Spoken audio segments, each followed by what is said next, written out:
Hanging out with Frank Dahl Jr. here is at Southern Tier Speed World. They're playing music in the center court, so we're down here in the old Sears building.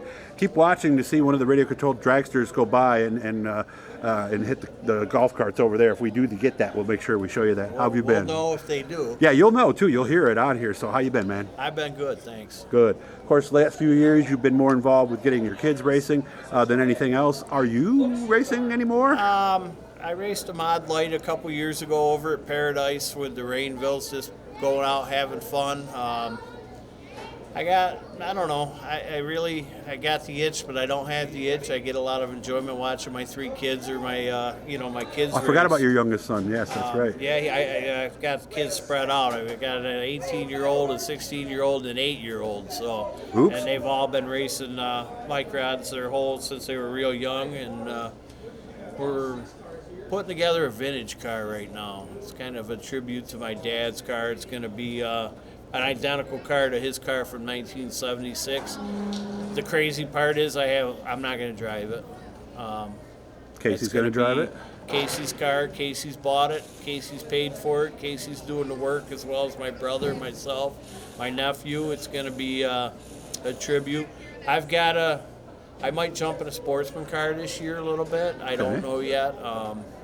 My wife says no, and the more she says no, the more I'm going to do it. So. Your car or somebody else's? No, it's somebody else's. I really don't want to say too much about it yet until I know for sure it's going to happen. I understand. It's only going to be a couple times, 2-3 times. Cool. Just go have fun. All right, so you let me know if that does come together, I'll let okay? you know. Obviously, the vintage cars are our main focus. We're doing it for... Obviously, Dad's been gone a few years now. How long has it been now? Kind of needed a little closure. How long has it been? 3 years. 3 years, okay. 3 years in May. So it's going to look just like one of his cars, same number, same everything? It's going to be exactly like his car from 1976 that he came up. It's the first car he came to New York and raced in when Glenn started dirt. They raced Friday at Brewer and Saturday nights at Weedsport when the small blocks raced on Saturday nights. And back at the beginning of dirt, and I didn't realize, I was 6 years old then. I don't remember a lot, obviously. I remember more of the Alfie the Clown, the car van they had back then, and the jump house and stuff. I remember him winning with it, but it's just a closure thing. It's kind of Casey got to where he was 10 years into microd racing, was bored with it, wanted to go do something different.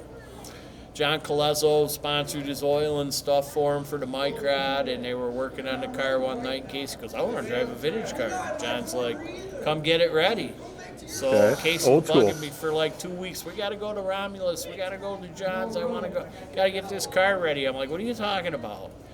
And I talked to John, and we ended up going down, and he practiced it a little bit at Paradise, and we ended up racing it, I think 3 times, twice at Paradise, once at Afton. Like all the kids that come out of the microds, he picked it up fairly quick.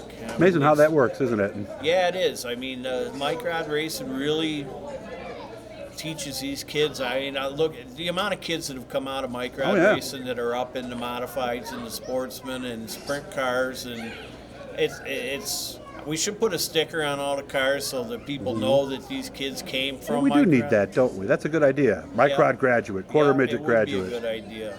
It would. And that's just Syracuse Club. Now you take the other 3 clubs. Sodas. Southern Tier Club and Sodas Club, all the sodas. I'll tell you what, anybody watch Andy Lewis Jr., the kids. Of course, Regan Smith is one of the bigger names that comes to mind right at the track at Syracuse. He came from Syracuse. Andy Lewis Jr. is unbelievable.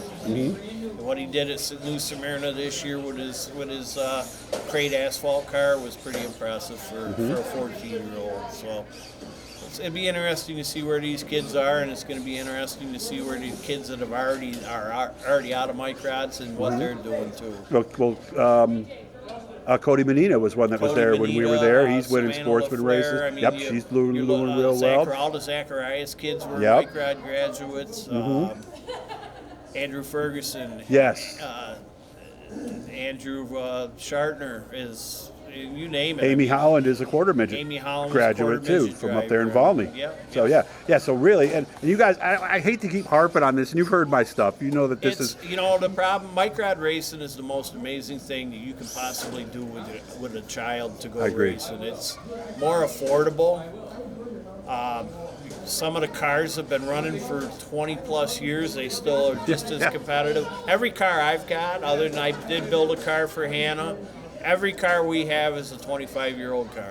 We just keep them, we update them and keep them good stuff on them. But obviously, you know, they're all old. Well, they don't go so fast where you're going to bend them either. No, that's you the can't thing. bend up anything that bolts to them. But that could just be taken off. And you can't bend a frame. they got a car in the show here at Speed World today for $1,000. I saw one at the fairgrounds last week at $2,200, ready to go. Yeah, I'd say turnkey, but there's no key. Actually, that was one of our old cars. Was that it? was his first box car, the one that Finks had for sale. Okay. That was his. He ran that car when he was 7, 8 years old. Yeah, it's amazing what they will learn.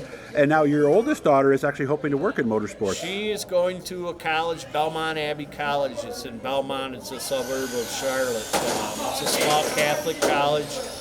They have motorsports, what they call motorsports management course. They learn every aspect of the business side of motorsports, NASCAR, drag racing.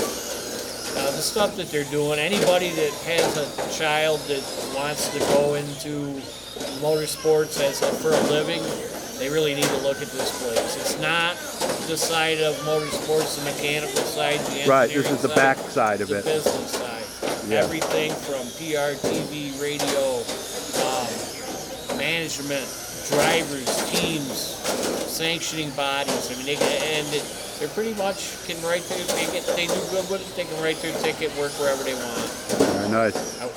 I wish they had it when I was a kid. I tell you, I agree. I agree with that as well. So, you know, although I probably would have, well, we're not going to get into that story now, but I was interested in other things at that age. So, school. I'm like, I'm paying for it. I think I'm going to go. You come home. Yeah, but then our lives might not be what they are today, and you're happy. I mean, it's amazing what having good kids can do for you. I always wanted to be a professional racer. Realistically, I've worked most of my life in the racing industry doing lettering. I worked for JR for 14 years. I forgot you did that back in the paint days. Yeah, I got out of that, obviously, and went elsewhere and was miserable for 10 years. And now I work at Pilot Graphics, and I'm back to having fun and being around the people I want to be around. Please say hi to Dave for me, or excuse me. Gee, I can't think of his name off the top of my head. Dan. Yeah. Sorry, Dan. It's been a while since I had to access the back parts of the hard drive there on that one. Only about a minute and a half left. Yep. What did racing do for your kids? How did it change them, or did it? It's given us time as a family together that we would have never gotten any other way. Same thing with my parents. Okay. I'm a lifer. I love racing. I love the people in racing. Obviously, hindsight's 2020. Racing's never going to be what it was, and it's always going to be better back in the day for no matter who does it. True. When we get a little closer with this vintage car, we're getting close to sending the body out. When we start assembling, I want you to come out. Yeah, please. It's really something special to a lot of people.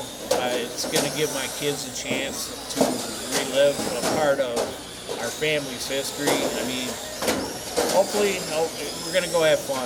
We're going to go have fun. You'll be choked up first time that thing fires up and heads out on the track, aren't you?